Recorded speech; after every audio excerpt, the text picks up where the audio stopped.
Yeah, let's consider a glass electrode as a representative ion selective electrode. Yeah, it is based on the membrane, but in this case, the membrane is not a polymer, but is glass, thin glass membrane.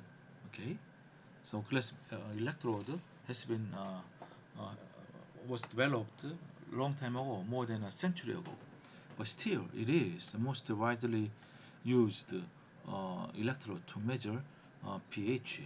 Okay, and in every chemistry lab or every you know engineering lab uh, has at least a couple of glass electrode. Okay, yeah, this is very famous, and its working performance is excellent. Okay, but of course, other than this glass electrode, there are several different types of pH electrodes. Okay, here, mm, this is a schematic, the diagram of glass electrode. Mm, Yeah, actually, there is in this glass electrode, uh, we you have two electrodes, the internal, this one, internal reference electrode. Okay, and also here you see the small hole, a small porous plug, yeah? And then uh, there is another this one, another silver chloride electrode. That's the outer reference electrode. Yeah? This is internal reference electrode. Uh, because this type of glass electrode is a simplified version of this one. Okay? In this case, you use put the external outer reference electrode outside. This uh, the ion selective electrode, but actually glass electrode has two electrodes, right? So this one, this is the external reference electrode. Yeah? So it is also called combination electrode because there are two electrodes in one body. Okay, the essential part of this glass electrode is this one, this glass membrane here. Yeah? And this glass membrane potential is monitored by the internal reference electrode. All right, reference electrode, usually silver chloride, yeah? Silver chloride reference electrode is used to monitor the potential change between this glass membrane. Okay, and let's consider how the glass membrane operates, how it is so selective to proton ions. Okay, and this essential part is this thin glass membrane is here. Okay, this is thin glass membrane, and this glass membrane has been known to be very sensitive to proton ions. Okay, so this glass electrode is given by the cell notation. Okay, here on the left hand side, you put outer reference electrode. Okay, it's also this one is also silver chloride. Okay, with a constant chloride concentration, and there is a salt bridge. Okay, this is salt bridge, but actually this is the here porous plug. Okay, so double lines here, and then this part is internal reference here. Okay, internal reference, and then let's go from this external outer reference electrode to the internal reference electrode. Okay, now you start from this one, this silver wire. Okay, and silver chloride paste on the surface of a silver, and this one, this solution here, this chloride ion, it contains chloride ion, and then this porous plug there are two phase boundaries, okay, inside and outside, yeah?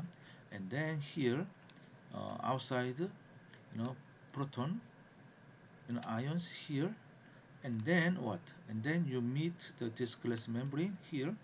This dotted line is glass membrane, okay, and then internal, glass, proton ions inside this glass membrane, okay, and then here uh, also the chloride ion here inside, okay, and then this one internal reference electrode, first silver chloride paste coated on the silver wire, okay.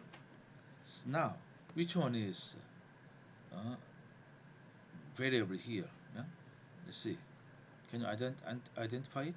Now chloride ion concentration is already fixed here, and the inside the proton concentration also fixed, and chloride ion concentration, yeah, here is also constant fixed, and so only, yeah, only variable is outside proton concentration here. This is our analyzed solution. So you want to measure the pH of your solution. This one is the only variable, okay. So now you measure potential difference with the pH meter, yeah, between these two electrodes. Then you can relate that potential to the outside proton concentration, okay. Quite simple, but the principle is not that simple, yeah? Oh, it is amazing that glass membrane respond very selectively respond to proton ions, okay. Here this is ordinary glass, yeah? Usually glass is composed of silica, silicon and oxygen, okay. But if you use pure silica, yeah, and then that glass membrane doesn't respond to proton ions, so you need to have some impurities, usually sodium ions, inside your glass, okay. Yeah, that's important here, yeah. All right, okay. Let's blow up glass membrane, yeah. This is glass membrane thickness, and this is a thickness around 0.1 millimeters, okay, still very thin. And when this glass is contact with the solution, this part, yeah, this part and this part is hydrated, okay. It seems rather strange, but it's true. Glass now hydrated by water, okay. This part, this is the sensing part, okay. So this hydrated glass, uh, here let's see, glass has large oxygen atoms exposed to the solution, and these protons are bind to this oxygen atom, okay. And then this bound protons uh, here, oh, this is not and so since inside most of part of glass, yeah, this is dry glass, you see. But here is one big question: how do we know this external solution proton is exchanged inside, yeah, with which species? With the sodium ion, okay. Here sodium ions are in the glass membrane, but in the presence of protons, and now there will be cation exchange, okay. So glass membrane is kind of a cation exchange membrane, yeah. Sodium, now proton ions now takes place of sodium ion, okay. And the one big question is that how the internal, right, the reference electrode knows the what happens in outside, yeah, in the external solution, right? So there must be somehow there's something need to move inside glass, the membrane inside the dry glass. Okay, otherwise, this one, the internal reference electrode doesn't know what happens outside this glass membrane. Okay, so which one, a certain species should move from here to there, right? And then studies it reveals that sodium ion is moving, yeah, from here to there, carrying the information what happened in this outer membrane. Okay, so metal ion diffuse out of glass membrane and into the solution. Yeah, proton diffuse into the membrane. Yeah, there is a see this figure says that. Now proton now exchanged with the sodium, right? And then sodium ion now moves inside the glass. Yeah? It carries information here. Okay. So here from radioactivity, this tritium study, proton not crossing. Yeah. Uh, Somehow people thought that proton ion is very small, and then it may cross this dry glass, but actually sodium ion sluggishly crosses the membrane. Okay, so this is important. The sodium ion is the information carrier, making closed circuit to measure the potential. Okay, so since glass is the the insulator, quite famous insulator. So if you use a thick glass membrane, yeah, sodium takes a really long time to travel, yeah, this dry glass, and also that means this resistance is so high, yeah, although it may work and it may take a long time to measure pH. So uh, it is important to use thin glass membrane. Okay, thin one. And here, because chloride ion is fixed in the, each compartment, and proton concentration is fixed inside the membrane. Okay, as I mentioned already, so only variable is proton concentration of analyte. Okay, outside the membrane. So here is the equation. Response of glass electrode E equals constant plus this one. Since it is positively charged, we take positive sign, and and here n is 1, right? And this one 0.05916 logarithm of proton activity, outside proton activity. But here we usually put beta here. Beta is called electromotive efficiency. It is close to 1, but not exactly 1. Close to 1, yeah? About 0.98 or something, okay? Yeah. So without beta introduction, pH measurement is not precise, okay? And including beta, this is constant, okay? So if we yeah, we can transform this one into pH, right? Minus logarithm of proton activity is pH. So if we use, instead of activity, if we use pH, it becomes E equals constant minus beta, and multiplied by this constant multiplied by pH of the solution. Okay. So glass electrode, yeah, although the principle is not that simple, but it has been developed a long time ago, more than a century ago, and still, it's being used, yeah, in every lab actually. Yeah. But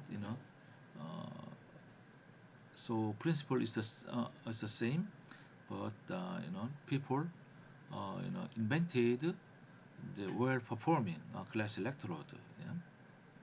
Okay. But here is some warnings in pH measurement with glass electrode. Yeah. There are sources of errors in pH measurements. Yeah. This is important. First, standard. measurement cannot be more accurate than standard. So before you use pH glass electrode, you have to calibrate glass electrode. Okay, how? You take pH reference solution, okay, and then you calibrate the glass electrode. So if the pH standard buffer uh, is not precise, and then your pH measurement also may not be very accurate. Okay, and also there is a problem of junction potential at porous plug. Uncertainty of at least 0.01 pH unit, yeah, may not be precise, okay, below this pH unit. But still, yeah, and if you calibrate quite well, yeah, and then uh, you may measure the pH, yeah, within this accuracy, okay, 0.01. Okay. And if junction potential is stable enough, yeah, for a long time, yeah, and then no problem. Yeah? Junction potential is always there and is constant. Okay, but problem is that junction potential is not constant. Yeah? This potential drifts with time.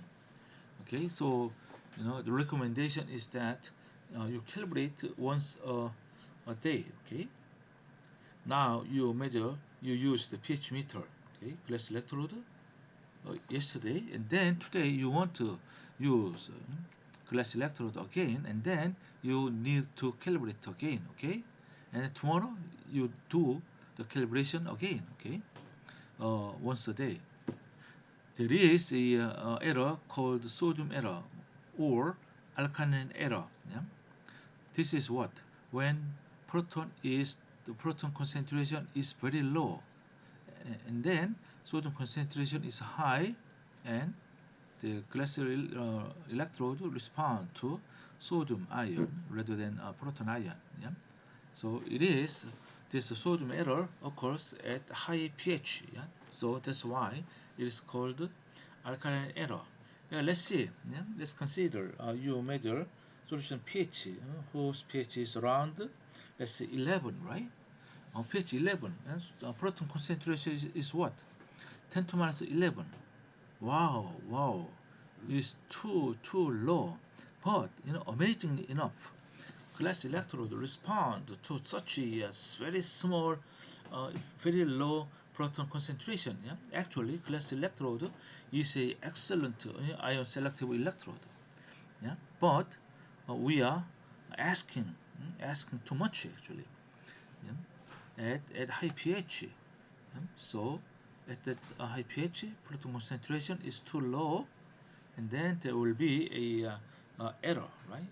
It is usually caused by sodium, right? So it is called sodium error or alkaline error. And also there is an acid error. In strong acid, pH measurement is higher than actual pH. And because glass is saturated with protons, cannot be further protonated. Okay, so at very strong acid like pH below zero, right? And then glass electrode may behave wrongly. Okay, but who are working in such a low pH? Okay, that is an extreme case. So that case is not usually met. Okay, so don't worry about that. And another error source is equilibration time. It takes time for electrode to equilibrate with solution, about 30 seconds. Okay, since glass membrane has a thickness, it requires time for the glass membrane, the reaches equilibrium. Okay, it's about 30 seconds. 30 seconds. Imagine you put your glass electrode in the solution, mm, and then you wait about 30 seconds. Yeah, that's enough. And hydration of glass is also important. The glass membrane, this glass membrane, all the time should be immersed in a proper solution. Why? Otherwise, this part will be dried. Yeah, no more hydrated. Okay, but don't worry. Even if that happens, and then you take glass membrane into the proper solution, and then your glass electrode will survive. Okay, uh, will will be brought to life. And hydration of glass, yeah, right, the dry electrode requires several hours of soaking, right, to make the hydrated glass membrane. And temperature is important, should be calibrated at the same temperature. Yeah, this is important. Yeah. So modern pH meter has a function to consider the temperature. Yeah, after considering the temperature, yeah, and you simply push the button. Yeah, that's it. And cleaning, when exposed to hydrophobic liquid like oil, washed with organic solvent. Okay, yeah. So if the membrane is most sensitive part, so the membrane should be maintained clean. Yeah. Then condition in the aqueous solution. So don't you keep your glass electrode in alkaline solution. Yeah? Because hydroxide ion etches, the glass membrane. Yeah? So that's very the foolish behavior. Okay. Yeah, this figure illustrates acid and sodium error. Okay? Here, this x-axis is error in pH, okay? And y-axis, x-axis is pH and y-axis is pH error. Okay, and no error is good. Right?